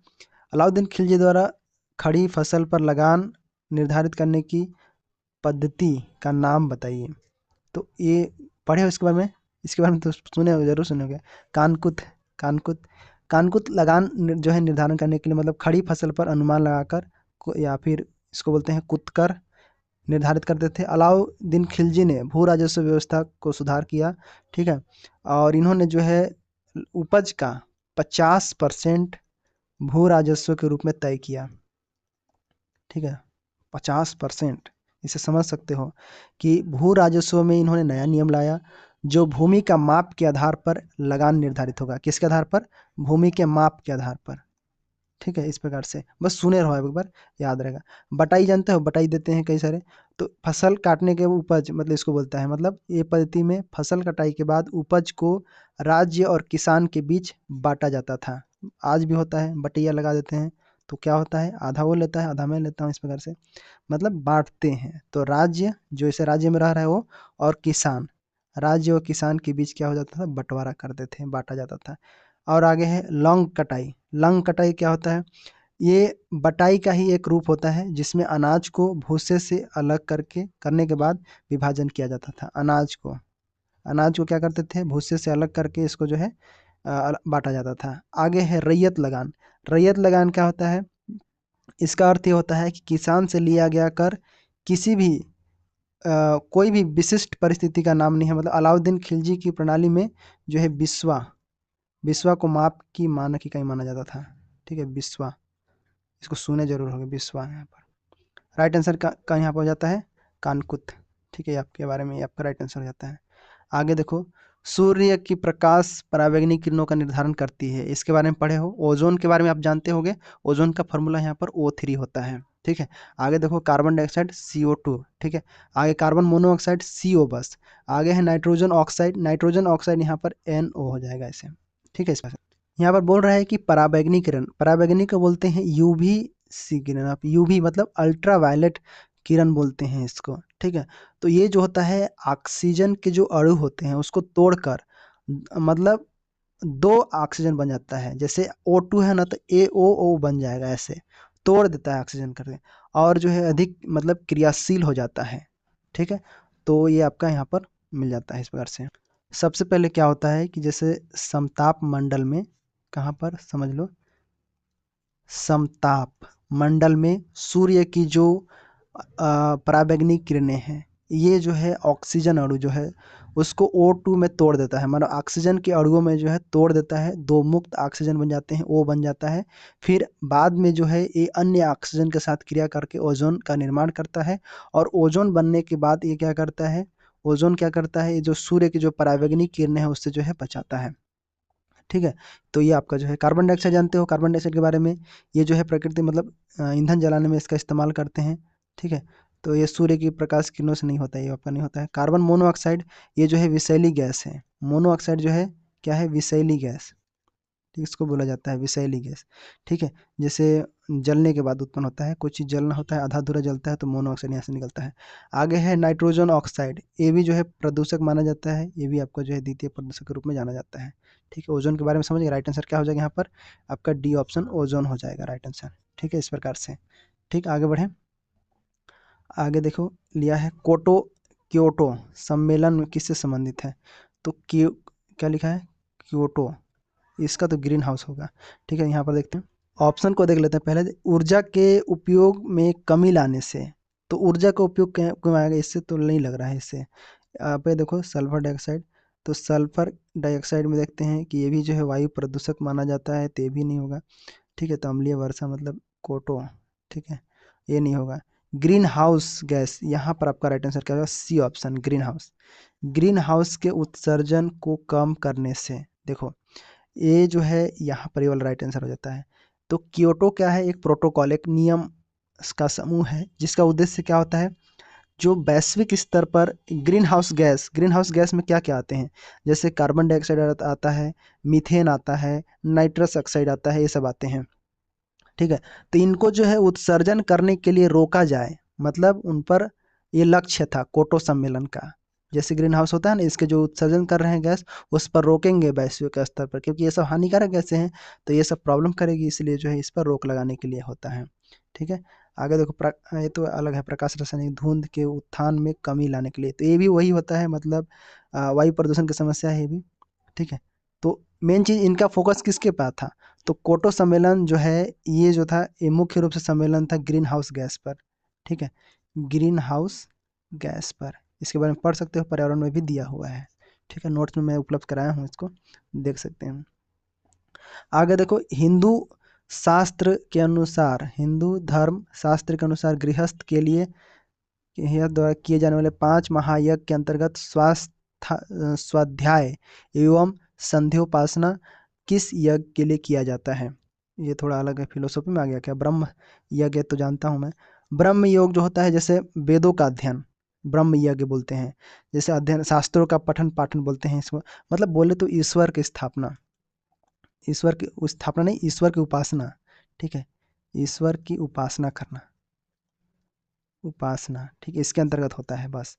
देव यज्ञ में क्या होता है, देवताओं के लिए हवन होता है, देव यज्ञ ये तो जानूंगा, हवन या फिर अग्नि आहुति बोलते हैं इसको, हवन व अग्नि आहुति बोलते हैं। ऋषि यज्ञ में जानते हो, जैसे ऋषि लोग हो गए, तो कोई भी गलती कर देते हैं, ठीक है, तो यहाँ पर ऋषि मतलब बोल सकते हैं ये ऋषि मतलब पिता के लिए हो सकता है, पितृ, ठीक है, तो यही आपका राइट आंसर, नहीं नहीं नहीं, ब्रह्म यज्ञ होगा यहाँ पर, ब्रह्म यज्ञ आपका यहाँ पर राइट आंसर होगा। ज्ञान यज्ञ जानते हो, जो कि 5 महायोग में माना जाता है, ये भी ज्ञान पंच महाज्ञों में उसको गिना जाता है। ब्रह्म यज्ञ यहाँ पर राइट आंसर आपका हो जाता है, ठीक है। इस पर यज्ञ से संबंधित देखो, आगे देखो टिस्को, माल्को, मिस्को, यहाँ पर आगे देखो इसको इसको क्या है, देखो टिस्को ये जो है ये लौह इस्पात है। कौन कौन है यहाँ पर, देखो टिस्को है, और यहाँ पर ये देखो मिस्को, सी भी है, ठीक है, सी, और ये भी है, ठीक है, मिस्को ए नहीं नहीं मिस्को, हाँ ठीक है, मिस्को टिस्को ये हो गया। ये जो लौह और जो है इस्पात के प्रमुख जो है कंपनियां यहाँ पर संयंत्र है। पहले देख लो टिस्को के बारे में समझ लो, टिस्को जैसे Tata iron and steel company, ठीक है, ये आपका हो गया कंपनी, सीओ कंपनी हो गया यहाँ पर। तो ये स्टील लौह उत्पाद के लिए जाना जाता है, लौह उत्पादक, लौह इस्पात, लौह इस्पात उत्पादक हो गया। और माल्को, माल्को जो होता है मद्रास एल्युमिनियम कंपनी, तो एल्युमिनियम आ गया इसमें, एल्यूमिनियम, एल्यूमिनियम याद रखो बस, इस सबको, बहुत छोटी छोटी चीज़ें हैं लेकिन ये छोटी छोटी मिलके बड़ा बनेगा आपके सामने। तो एल्युमिनियम उत्पादक के लिए है, ठीक है। मिस्को क्या हो जाएगा, जो कि माइस्टोर आयरन स्टील एंड कंपनी, ये भी आपका जो है लौह इस्पात संयंत्र है, लौह इस्पात संयंत्र, ठीक है। आगे देखो यहाँ पर इसको लिखा हुआ है, ये जो है आयरन नहीं, इंडियन आयरन, आगे steel company, Indian iron and steel company, ये भी जो है लौह इस्पात के लिए है, लौह इस्पात, ठीक है। तो यहाँ पर कंपनी से पूछा है सबसे भिन्न कौन सा, तो वही है कौन, माल्को है, क्योंकि इसमें एल्युमिनियम होता है, बाकी लोहा के लिए होता है, ठीक है, ऐसे आपको जो है दिख रहा है यहाँ पर, ठीक है। आगे बढ़े, तो आगे देखो साक्षरता पर बेस है, तो इसको तो हम पहले से पढ़ते आ रहे हैं, कौन है, दुर्ग वाले ज़्यादा साक्षरता है यहाँ पर, ठीक है। दुर्ग में क्या था, लगभग जो है 79 तक था, अभी शायद कितना है, इसमें दुर्ग अभी भी है, ठीक है। तो यहाँ पर साक्षरता बहुत मतलब ज़्यादा है, रायपुर से भी ज़्यादा, ठीक है, इस प्रकार से। रायपुर में तो 75 है, यहाँ पर ऐसा कुछ है, याद रखना है क्षेत्र को, कौन सा साक्षरता कहाँ है जनगणना 11 के अनुसार। तो फिर से बताता हूँ मैं सभी को, देखो रायपुर में कितना है जनगणना के अनुसार, अगर हम बोले तो रायपुर में आपका जो है 75 ऑलमोस्ट, यहाँ पर 56 है, 70 ये लगभग याद रखो कि ये नहीं है ज़्यादा। धमतरी में देखोगे, धमतरी में आपका जो है कम है, यहाँ पर भी, यहाँ पर लेकिन 78 है, 78 क्षेत्र, जो शहर में रहते हैं ज़्यादा नहीं पढ़ते हैं, इस प्रकार से। बालोद देखेंगे, बालोद जो है ये नहीं है, यहाँ पर कुछ नहीं है, मतलब ये नहीं होगा बालोद यहाँ पर, ठीक है, यहाँ पर दुर्ग होगा आपका राइट आंसर, इस प्रकार से, ये 2011 की जनगणना अनुसार, ठीक है। आगे देखते हैं, 2021 के लिए साहित्य क्षेत्र में नोबेल पुरस्कार विजेता कौन है। देखो यहाँ पर बेंजामिन लिस्ट है पहला, फिर डेविड डब्ल्यू सी मेल्किन, ये तो उस समय का है, 2021 वाला है, करंट अफेयर शायद एक क्वेश्चन है, ठीक है। तो उसमें अब्दुल्ला रजक का नाम सुना था, ये देखो ये आपका राइट आंसर, गुरना, ये आपका राइट आंसर हो जाता है, ठीक है। अगर ऐसे भी देखोगे तो हौसल के बारे में सुना हूँ, इसके बारे में भौतिकी क्षेत्र में इनको मिला है, किसमें, भौतिकी क्षेत्र में इनको नोबेल पुरस्कार से सम्मानित किया गया था। अब्दुल कुरना को इनको शायद इसी में मिला है, ये किसमें, साहित्य में, यहाँ पर साहित्य का नोबेल पुरस्कार जो है 2021 का इनको मिला है। और डेविड जो है इनको जो है केमिस्ट्री के क्षेत्र में मिला है, मतलब यहाँ पर मैं रसायन लिख देता हूँ, रसायन विज्ञान, ठीक है, इसके अंतर्गत मिला है। बाकी इनको भी बेंजामिन लिस्ट को, इनका नाम है स्पष्ट है बेंजामिन, तो इनको भी रसायन से मिला है, ठीक है, रसायन विज्ञान, ठीक है, इसके बाद, ठीक है। तो ऐसे क्वेश्चन बन सकता है आप अभी भी वाला। स्मृति साहित्य के अनुसार गृहस्थ प्रायश्चित प्रायश्चित के लिए कितने महायज्ञ करना चाहिए? तो कितने करना चाहिए? पहला तो हो गया, देखो धर्म मतलब पहला 5 यज्ञ में पहला देखो ब्रह्म यज्ञ हमने पढ़ा, ब्रह्म यज्ञ, दूसरा पितृयज्ञ, और तीसरा आपका जो है देवयज्ञ, चौथा क्या पड़ा है? भूत यज्ञ, भूत यज्ञ जरूरी है, और एक मनुष्य यज्ञ, ठीक है, मनुष्य यज्ञ, ठीक है, ये सब 1 2 3 4 5 थे, ठीक है, 1 2 3 4 5, ये आपका 5 राइट आंसर हो जाता है। लेकिन ये चीज़ समझ लो पहले, देखो स्मृति साहित्य के अनुसार गृहस्थ को प्रायश्चित करने के लिए, अगर आपको प्रायश्चित करना है कोई चीज़ के लिए पाप किए हैं, तो ये 5 यज्ञ करना जरूरी है आपके लिए, तब जाके आप जो है, जैसे आपने सुना है ना कि हिंदू धर्म में 16 संस्कार का विधान है, तो ये आपका, ये तो 16 संस्कार दिया, ये देखो 16 संस्कार होते हैं, ठीक है, ये आपका, तो 5 यहाँ पर राइट आंसर हो जाता है, जो कि धर्मशास्त्रों के अनुसार प्रत्येक गृहस्थ में 5 महायज्ञ करना अनिवार्य होता है।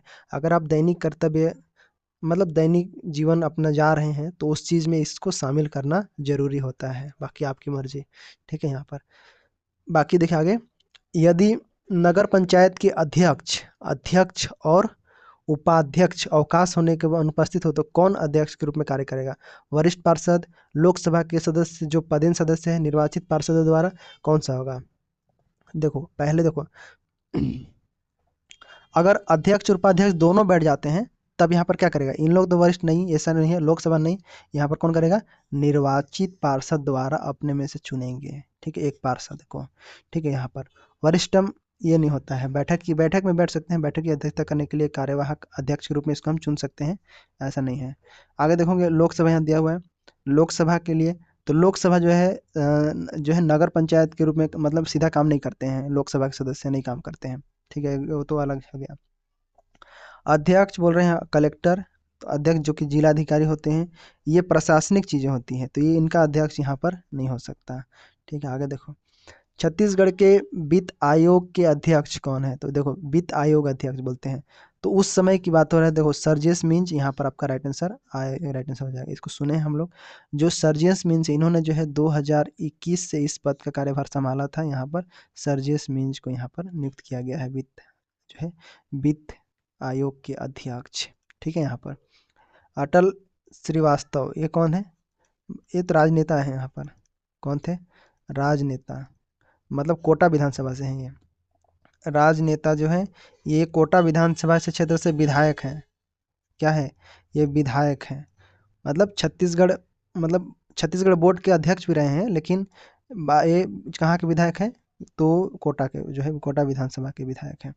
उमेश अग्रवाल का है, ये तो आईएएस वाले हैं, ठीक है, इनको। आगे है गुरप्रीत बमरा, ये खाद्य उद्योग है, हाँ, ये इसको याद रख सकते हो, खाद्य उद्योग का अध्यक्ष थे उस समय यहाँ पर, ठीक है, इसको याद रख सकते हो। आगे आगे सवाल क्या दिया है? भारत के किस भू आकृति प्रदेश के अंतर्गत छत्तीसगढ़ राज्य आता है? अब बताइए यहाँ पर, क्या ये प्रायद्वीपीय में आता है और उत्तर पर्वतीय भाग में आता है, तटीय में आता है? नहीं, ये आता है प्रायद्वीपीय भाग में आता है। किस में आता है? प्रायद्वीप। उत्तरी में क्या है? उत्तर में जैसे हिमालय है, दक्षिण में आपका जो है मतलब समतल उपजाऊ गंगापुत्र ब्रह्मपुत्र इस प्रकार से हो रहा है। प्रायद्वीपीय तो जानते हैं, प्रायद्वीपीय जो है पुराना माना जाता है, ठीक है, स्थिर बोलते हैं। और उत्तर में तो जानते हैं, उत्तर पर्वतीय प्रदेश में हम जानेंगे हिमालय श्रृंखला ही आता है, ऊंची चोटी, ठीक है, तो ये छत्तीसगढ़ इसमें नहीं आता है। तटीय मैदान में भारत के जो है पूर्वी पश्चिमी जो तट है, उसके समतल लैंडलॉक एरिया जो है छत्तीसगढ़ हमारा राज्य है, लैंडलॉक एरिया है। आगे देखेंगे भारतीय राज्य, और लैंडलॉक में 5 राज्य आते हैं, उसको भी आपको याद रखना है। भारतीय वन राज्य प्रतिवेदन 2011 के अनुसार वनाच्छादन का क्रम बताइए। देखो ये इसको थोड़ा सा आपको याद रखना है, जैसे आच्छादित वन होता है, इसको मतलब चौथे नंबर पर तो उस समय माना जाता है, चौथे पर, ठीक है। तो ISFR 2021 के अनुसार, 2021 अभी तो आया है, कब? आजकल 2 साल 3 साल, तो उस समय चतुर्थ में था, ठीक है। तो दूसरे पर अरुणाचल और तीसरे पर उड़ीसा, चतुर्थ पर उड़ीसा छत्तीसगढ़ था, पंचम में महाराष्ट्र था। ऐसे नीति आयोग वर्ष 2021 के अनुसार तो यहाँ पर देखिए प्रति व्यक्ति आय बिल्कुल सही है, तो ये भी सही है, मतलब सही भी है, मतलब आपका राइट आंसर हो जाता है। प्रति व्यक्ति आय को बोलते हैं एमपीआई, ठीक है। जैसे गरीबी का माप करते हैं यहीं पर, जैसे कोई संपत्ति कितना रखा है। शैक्षणिक स्थिति में देखते हैं कि शिक्षा क्या है, स्कूल शिक्षा क्या है, ये सब देखते हैं। स्वास्थ्य में आपका जो है पोषण हो गया, स्वास्थ्य हो गया, ठीक है, मृत्यु दर, ये सब देखते हैं, ये सभी आएगा। आगे देखो यहाँ पर इसमें सिंचाई परियोजना के अंदर 3 आता है ना, 3 आपको पता है कौन कौन सा? केलो आता है, केलो परियोजना सिंचाई परियोजना बोल रहा है छत्तीसगढ़ में। केलो आता है, खारंग आता है, खारंग, और एक मनियारी आता है। तो 2 3, मतलब 3 आपका राइट आंसर हो जाता है। तो छत्तीसगढ़ राज्य में कितनी सिंचाई योजना है, इसको भी आपको यहाँ सिंचाई से भी देखो क्वेश्चन बना हुआ है, इसको आपका याद रखना है। तो यहाँ पर कब हुआ था इसको भी देख लो, तो नाबार्ड ने किया था, नाबार्ड 2017 में 21 मार्च 2017 में जो है ये समझौता किया था, इसमें एमओयू बोलते हैं ना, उस पर साइन किए थे। लगभग 715 करोड़ लगा था उस समय। ठीक है, आगे देखते हैं। मनेंद्रगढ़ चिरमिरी भरतपुर जिला, ठीक है, इन जो है किससे अलग बना है? जसपुर से? ना ना, बिल्कुल नहीं। सूरजपुर से? नहीं। सूरजपुर कोरिया जिले से बना है, ठीक है। बलरामपुर? नहीं, यहाँ पर क्या हो जाएगा? कोरिया जिला। तो कोरिया जिला से ये मिलकर बना हुआ है। ठीक, समझ में आया? बस्तर दशहरा सरगुजा संभाग से कौन बना है? तो बलरामपुर बना है, ऐसे। आगे देखो यहाँ पर बस्तर दशहरा विजयदशमी दिन वाले कार्यक्रम होता है, तो क्या होता है? देखो, विजयदशमी का प्रमुख रस्म भीतर रैनी, ये आपका राइट आंसर हो जाता है यहाँ पर, ठीक है। ओहाड़ी क्या है? ये भी जो है रबी फसल पर करते हैं इसको, रबी फसल छत्तीसगढ़ी शब्द है, मतलब रबी फसल इसको बोला जाता है। आगे है मावली परघाव, मावली परघाव ये जो है दशहरा से पहले का रस्म है, देवी मावली का जो है स्वागत करते हैं इसमें। दशहरा यात्रा, ये भी जो है बस्तर दशहरा के समापन के जब करीब रहता है तो वो होने वाला रस्म है, जिसमें रथ को चारों तरफ से परंपरा के अनुसार शामिल करते हैं रथ में, वो वाला होता है। वार्षिक कार्य योजना हितग्राहियों का चयन, बजट, ये सब प्रशासकीय, जो कि जीपीडीपी ये सब आता है इसके अंतर्गत। तो क्या क्या लिखा है? यदि ग्राम सभा की बैठक सरपंच की उपस्थित हो, तो ये यदि क्या लिखो पहले समझ लेते हैं। वार्षिक कार्य योजना हितग्राहियों का चयन वार्षिक बजट और प्रशासकीय प्रतिवेदन पर सभा कब जो है संकल्प पारित करती है? यदि ग्राम सभा की बैठक में सरपंच उपस्थित हो, ठीक है, तो ये भी ऐसा कुछ नहीं है, ठीक है, ये नहीं होगा। कौन सा ऑप्शन होगा? तो फिर यहाँ पर राइट आंसर जो है ये आपका, यदि ग्राम सभा की बैठक उप सरपंच होना है यहाँ पर, यदि ग्राम सभा की बैठक की विहित अधिकारी उपस्थित, ये आपका राइट आंसर हो जाता है यहाँ पर, सी ऑप्शन। यदि ग्राम सभा की बैठक विहित अधिकारी उपस्थित हो, यदि ग्राम सभा की बैठक गढ़पूर्ति हो, तो नियम के अनुसार यहाँ पर अगर हम देखेंगे सबसे पहले तो गढ़पूर्ति आवश्यक है सबसे पहले। अरे मैं गलत कर दिया यहाँ पर, ठीक है, ये भी नहीं होगा, गढ़पूर्ति आवश्यक है जी, ये वाला आपका राइट आंसर हो जाएगा। ठीक है, ग्राम पंचायत जो विकास योजना है, जैसे ग्राम पंचायत को जीपी बोलते हैं, डीपी डेवलपमेंट, पी पॉलिसी। ग्राम सभा के जो सक्रिय एक्टिव लोग हैं वहाँ के, तो उनके लिए बैठक के लिए गढ़पूर्ति आवश्यक है, गढ़पूर्ति बहुत जरूरी है। गढ़पूर्ति का मतलब न्यूनतम उपस्थिति वहाँ पर क्या होना चाहिए, ये चीज़ें उपस्थित जरूरी है, वाला आपका राइट आंसर हो जाता है। लगता है टाइम हो गया, आगे देखते हैं। अंतर्राष्ट्रीय मानव एकजुटता दिवस निम्न में से किस दिन मनाया जाता है? तो ये कब मनाते हैं? 20 को, 20 दिसंबर को, ठीक है, अभी याद रखना।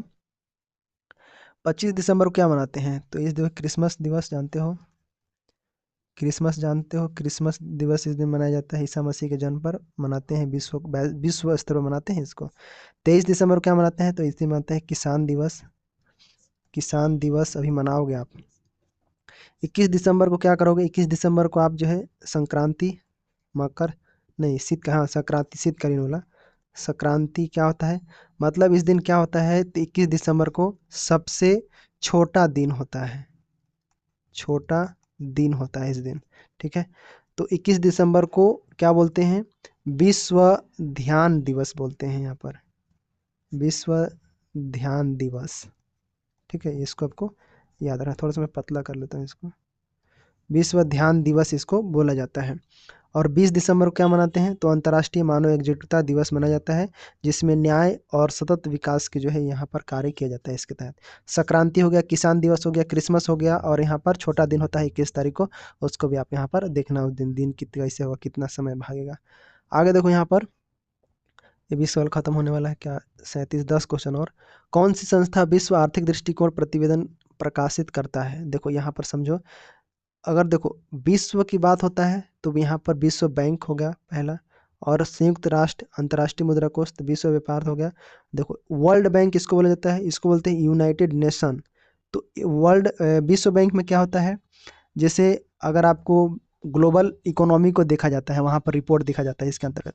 संयुक्त राष्ट्र के अंतर्गत क्या होगा, ये जो है अलग अलग तरीके से रिपोर्ट जारी करते हैं, जो कि आर्थिक दृष्टिकोण से क्या हो रहा है उसको जो है रिपोर्ट जारी करते हैं यहाँ पर। अंतर्राष्ट्रीय मुद्रा कोष क्या होता है, इसको बोलते हैं IMF। IMF का मतलब क्या हुआ, इंडियन इंटरनेशनल से मॉनेटरी फंड बोलते हैं इसको IMF। वर्ष में जो है 2 बार, वर्ष में कितना, 2 बार जो है विश्व आर्थिक दृष्टिकोण प्रतिवेदन जारी करते हैं। तो यही वाला आपका यहाँ पर राइट आंसर हो जाता है। ठीक है, यहीं पर आगे है देखो विश्व व्यापार संगठन, ये जो होता है वर्ल्ड ट्रेड ऑर्गेनाइजेशन होता है। ये अंतर्राष्ट्रीय व्यापार को जो है रिपोर्ट को जारी करने के लिए यहाँ पर लाया जाता है इसको। ठीक है, आगे देखो रायपुर नगर निगम को स्वच्छता के लिए 2021 में कौन सा पुरस्कार प्राप्त हुआ, इस समय उसमें छठा ना हुआ था, षष्ठ हुआ था यहाँ पर। ठीक है, ये वाला मिला था छठा। ठीक है, आगे देखो भौतिक सुखों को प्रधानता देना है तो हिंदू धर्म, इसको थोड़ा सा समय होगा तो आप थोड़ा समझ लेना इसको। ठीक है, मैं आपको जो है इसको बताने की कोशिश करूंगा। देखो पहले होता है न्याय दर्शन। न्याय दर्शन अभी हमने इससे पहले तर्क और ज्ञान पर आधारित रहता है। ठीक है, तर्क और ज्ञान पर आधारित। ठीक है, इसका तर्क व ज्ञान के आधार पर इसको जो है केंद्रित होता है। चारवाक दर्शन, चारवाक दर्शन का मतलब क्या होता है, ये जो होता है भौतिकवादी दर्शन होता है। जैसे आप हो, आप अपने जीवन के लिए क्या सोचते हो, आपका लक्ष्य क्या है, तो आपका लक्ष्य क्या है उसको पहले देखो, कि देखो अगर आप जीवन में आए हो, आपको बस यहाँ पर सुख की खोज करते हो। चारवाक दर्शन कहता है कि इसमें केवल सुख का खोज होता है, मतलब अंतिम रूप से जो है सुख की खोज करते हैं। यहाँ पर भौतिक सुखों पर जो है ध्यान देते हैं, उसकी प्रधानता देते हैं। यहाँ पर इन्होंने तपस्या या फिर जो है आत्मत्याग, ये सब जो है यहाँ पर अस्वीकार होता है। मतलब यहाँ पर सीधा बात है कि खाओ पियो और मौज करो, बस यही सिद्धांत यहाँ पर इस पर विश्वास करते हैं चारवाक दर्शन वाले, खाओ पियो और मौज करो। तो इन सभी चीज़ों को आपको समझना है, फिलोसफी में आपको जो है देखने को मिलेगा। अमीमांसा दर्शन जो होता है, ये जो होता है जैसे धर्म की व्याख्या इसके अंतर्गत बताया गया है, धर्म की व्याख्या। ठीक है, इसके अंतर्गत। और शैव दर्शन, शैव मतलब जानते हैं शिव भगवान, जो हिंदू धर्म में जो एक प्रमुख परंपरा है कि भगवान शिव को जो है सर्वोच्च माना जाता है। ठीक है, उनका जो है सभी चीज़ें उन्हें माना जाता है कि वो सब चीज़ करने वाले हैं, वो मतलब शैव, वो संहार करने वाले हैं, सृजन करने वाले हैं, सब चीज़ उनके अंतर्गत होना है, मोक्ष भी उन्हीं से मिलना है, ऐसे जो है माना जाता है। तो ये सभी दर्शन को आपको जो है यहाँ पर याद रखना है। अभी समय कम है तो मैं यहाँ पर कम ही बता रहा हूँ। यहाँ पर राइट आंसर क्या होगा, चारवाक दर्शन हो जाएगा। भौतिक सुख कैसे लेना है आपको, केवल आपको जो है जिंदगी में एंजॉय करना है, कुछ नहीं करना है बस, यहाँ पर आपको दुख मिलेगा ही नहीं। चारवाक दर्शन, अब चारवाक मानेंगे तो आपको जो है केवल और केवल सुख पर ध्यान केंद्रित करना रहता है इसके अंतर्गत। ठीक है, तो चारवाक दर्शन हमेशा क्या देता है, सुख की अनुभूति कराता है बहुत। इसमें जो है भौतिकवाद ही आता है, सुखवाद आता है। ठीक है, आत्मा पुनर्जन्म को अस्वीकार करता है यहाँ पर। ठीक है, तर्क और जो है अनुभववाद पर जो है ये विश्वास करते हैं। ठीक है, बस इंजॉय करो इस प्रकार से। आगे देखो यहाँ पर इस राज्य में कौन सा खनिज उत्पाद के लिए प्रमुख उत्पाद है, मतलब कौन सा खनिज यहाँ पर उत्पाद माना जाता है। तो ये आपका जो है डोलोमाइट। डोलोमाइट तो कहाँ, छत्तीसगढ़ में, भारत में नहीं। देखो छत्तीसगढ़ भारत में डोलोमाइट एक जो है प्रमुख उत्पाद माना जाता है, लेकिन यहाँ पर क्या लिखा है, उत्पाद नहीं है बोल रहा है, तो ये तो है, ये है देश का लगभग बहुत सारा मतलब कुल भंडारण यहाँ पर माना जाता है महत्वपूर्ण। आगे देखो कोयला भी है, कोयला भी जो है हमारे छत्तीसगढ़ में भी मिलता है, कोरबा रायगढ़ जैसे जिलों में मिलता है। ठीक है, बिजली उत्पादन में महत्वपूर्ण होता है। लौह अयस्क भी है छत्तीसगढ़ में, जो है उच्च गुणवत्ता हेमेटाइट यहाँ पर मिलता है। ठीक है, हेमेटाइट, हेमेटाइट यहाँ पर मिलता है। ठीक है, बेलाडिल्ला खजानों में और भिलाई इस्पात संयंत्र तक यहाँ पर ले जाया जाता है। तो यहाँ पर क्या होगा, यहाँ पर इनमें से कोई नहीं होगा। ठीक है, डोलोमाइट हो गया, कोयला हो गया, लौह अयस्क, ये सब छत्तीसगढ़ में पाए जाते हैं। यहाँ पर बोल रहा है कि नहीं वाला, तो ऐसे क्वेश्चन को भी ध्यान रखना है आपको। आगे देखो यहाँ पर दिया है वर्ष 2020-21 में राज्य की कुल राजस्व प्राप्तियों में कर का योगदान क्या है। तो ये अभी हमने पढ़ा था क्या, 31-20 था। ठीक है, 31-20, 49 क्या था, ये नहीं, ये नहीं था, ये नहीं है, ये 55 नहीं है। ठीक है, ये भी आंकड़ा नहीं है, ये भी आपका, ये आपका 31 2020-21 में था उस समय, इसको भी आपको याद रखना है। आगे देखो बस्तर के गोंड जनजाति नवाखाई, नवाखाई के बारे में आपने सुना है। नवाखाई जब जो चावल फसल होता है, नया नया खाना बोलते हैं उसको, पंडुम के नाम से जाना जाता है यहाँ पर। ठीक है। पंडुम। छेरता जानते हो, छेरता जो है पूस के महीने में होता है, पूर्णिमा के दिन अलग अलग जो है बच्चे चावल इकट्ठा करते हैं और सामूहिक रूप से एंजॉय करते हैं। माटी तिहार क्या होता है, जो है पृथ्वी की पूजा करते हैं, अलग अलग स्थानीय त्यौहार माना जाता है। जेठा, जेठा जानते हो, जेठा नवाखाई बोलते हैं। पंडुम बस्तर जो है आम शब्द यहाँ पर बोला जाता है इसको, मतलब ये बोला जाता है पंडुम। पंडुम का जो है नया भोजन, नवाखाई मतलब नया भोजन का त्यौहार माना जाता है, ये राइट आंसर आपका हो जाता है। आगे देखो, ओरिया के पानी बडेरी ये नई चढ़ाई। ओरिया के पानी बडेरी न चढ़ाई, ये कहावत है, ठीक ठीक है। तो ओरिया मतलब एक निचले स्तर, ओरिया मतलब एक निचले स्तर हो गया, और बडेरी, बडेरी मतलब ऊंची दीवार यहाँ पर बोलेंगे, बरामदा बोल सकते हैं, ठीक है। तो इसका सीधा सा अर्थ है असंभव कार्य, यहाँ पर असंभव कार्य है, नहीं होने वाला कार्य, यहाँ पर राइट आंसर कौन सा हो जाएगा, नहीं होने वाला कार्य, ये आपका राइट आंसर हो जाता है, ठीक है। उन्नति का होना नहीं होगा, ये आपका नहीं होगा, उन्नति प्रयत्न नहीं, ऐसा नहीं, आपका ऑप्शन नंबर 1 हो जाएगा यहाँ पर। हीरू की कहानी, इसके बारे में बहुत सुने हैं, हीरू की कहानी कौन है, तो बंशीधर शर्मा है, ठीक है। बंशीधर यहाँ पर आपको जो है छत्तीसगढ़ उपन्यास है, ये क्या है, उपन्यास है एक, और इसका कौन लिखा है, तो यहाँ पर बंशीधर शर्मा जी ने लिखा है। कयूर भूषण, केयूर भूषण जो है इन्होंने क्या लिखा है, इनका कोई उपन्यास नहीं है। बलदेव प्रसाद मिश्र, इनका जो है कोई भी उपन्यास नहीं है, इनका भी कोई उपन्यास नहीं है, ठीक है। तो यहाँ पर कौन है, बंशीधर हीरू के कहानी इन्हीं के है, ठीक है। आगे देखो यहाँ पर, इस राज्य के लोक देवता ठाकुर देव का निवास किस वृक्ष को माना जाता है, तो ठाकुर देव है यहाँ पर पीपल, पीपल नहीं माना जाता, पीपल जो है हिंदू धर्म के जो है पीपल वृक्ष को मोक्ष माना जाता है, मोक्ष का वृक्ष माना जाता है, भगवान विष्णु का निवास स्थान इसके अंदर माना जाता है पीपल वृक्ष के अंतर्गत, ठीक है। तो ये जो है इसके जड़ों में कौन है, ब्रह्मा है, और ऊपर हिस्से में शिव है, ठीक है। जैसे ऊपर में क्या है, शिव है, और जो है मतलब जड़ में क्या है, ब्रह्मा है, और बीच में क्या है, विष्णु है, ऐसे, ठीक है। बरगद में, बरगद जो है भगवान वृक्ष में मतलब शिव का ही प्रतीक है बरगद, ठीक है। शिव मतलब अक्षय वट के नाम से जानते हैं, अक्षय वट भी कहते हैं। इमली, इमली में कोई देवता है, इमली में जो है धार्मिक मतलब कुछ देवी देवताएं का होगा इसमें, भगवान मतलब कृष्ण, कृष्ण से जोड़ता होगा, भगवान कृष्ण से जोड़ता है ये, ठीक है, भगवान कृष्ण से, ठीक है। मतलब एक शुभ नहीं होता है, लेकिन कृष्ण से जोड़ सकते हैं यहाँ पर, ठीक है। सेमल वृक्ष में देखें, यहाँ पर राइट आंसर हो जाता है। सेमल वृक्ष में जो है मान्यता ठाकुर देव के निवास स्थान सेमल बोला जाता है, जो कि वृक्ष जनजाति हुए संस्कृति और धार्मिक जीवन का अभिन्न अंग माना जाता है सेमल को, सेमर, ठीक है। आगे देखो, कडप्पा शैल समूह छत्तीसगढ़ जो अवसादी शैल पर बना है, तो कडप्पा देखते हो महानदी मैदान में आपको जो है बहुत सारे कडप्पा चूना पत्थर वहाँ पर देखने को मिलता है, तो यहीं पर जो है कडप्पा चट्टानें आपको देखने को मिलेगी महानदी पर। सामरी, सामरी में क्या होता है, यहाँ पर गोंडवाना और दक्कन ट्रैप मिलता है, ठीक है। ये भी आपको जो है गोंडवाना और दक्कन ट्रैप देखने को मिलता है यहाँ पर। मैन पार्ट में आपको जो है, मैन पार्ट में आपको जो है जसपुर सामरी पार्ट का हिस्सा जो है गोंडवाना का ही है। कोरिया में आपको जो है, कोरिया में आपको जो है गोंडवाना का ही यहाँ पर मिलता है, कोडप्पा नहीं मिलता है यहाँ पर, ठीक है, इस प्रकार से। तो महानदी आपका राइट आंसर हो जाता है, ठीक। आगे देखो, प्रशासनिक आधार पर भारत में वन को मुख्य कितने वर्गों में बांटा गया है, तो देखो पहले आरक्षित वन है, आरक्षित वन, ठीक है 33, और संरक्षित वन, ठीक है, संरक्षित वन और अवर्गीकृत, ये सबको मैं अगर टाइम रहता तो मैं आपको बताता, लेकिन आपने कुछ कुछ बहुत जरूर पढ़ा होगा, ठीक है, अभी यहाँ तक आए हो तो अवर्गीकृत जरूर पढ़ा होगा, ठीक है। अगर मैं इसको चाहूँ तो पूरा डिटेल समझा सकता हूँ सारा चीज़, जैसा बोलोगे कि अवर्गीकृत क्या होता है, वर्गीकृत। देखो आरक्षित में क्या होता है, सबसे अधिक मतलब इसको मतलब सरकार के सीधे नियंत्रण में रहता है, आरक्षित में सीधा नियंत्रण उस पर रहता है, कोई नहीं जाना है भाई उसके अंदर, सीधा नियंत्रण इसके अंदर होता है। संरक्षित में क्या होता है, इन वनों में कुछ हद तक जो स्थानीय समूह लोग जा सकते हैं संरक्षित में, ठीक है, सरकार द्वारा जो है प्रतिबंध होता है, लेकिन कुछ हद तक जो है यहाँ पर स्थानीय समूह जो है अधिकतर मतलब अधिकार दिए जाते हैं यहाँ पर, मतलब दिए जाते हैं।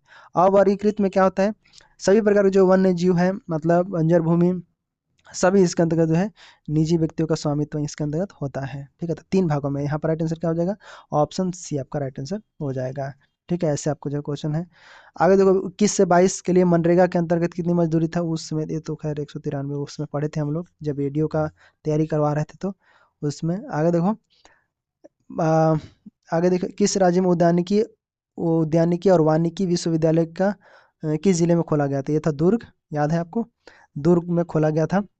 महात्मा गांधी यूनिवर्सिटी ऑफ क्या नाम था, Mahatma Gandhi university of horticulture and forestry ये था, ठीक है। महात्मा गांधी उद्यानिकी एवं वानिकी विद्यालय, ठीक है, छत्तीसगढ़ का पहला पहला था ये, छत्तीसगढ़ का पहला, MGUH एफ, ठीक है। Mahatma Gandhi university of horticulture and forestry, ठीक है, ऐसे आपको याद रखना है। इसकी स्थापना कब हुआ था? 26 मार्च 2020, ठीक है, ऐसे आपको याद रखिएगा, जो कि पाटन क्षेत्र में है, तहसील सरगावा में, इसको भी याद रखिएगा। ठीक, आगे देखो, लास्ट क्वेश्चन है क्या? तो बिल्कुल लास्ट क्वेश्चन है।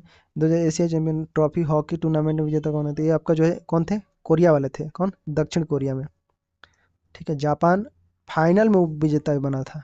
इंडिया जो है, ये जो है इंडिया जो है, ये कांस्य पदक जो है पाकिस्तान को क्या कराया था, 4-3 से हरा कर जो है तीसरा स्थान हासिल किया था, ठीक है। पाकिस्तान पाकिस्तान जो है कांस्य पदक मैच में भारत से हारकर चौथे नंबर पर आता है, भारत से हार गया था, भारत से, ठीक है। यहाँ पर तो ये क्लासेस है आज आपके लिए।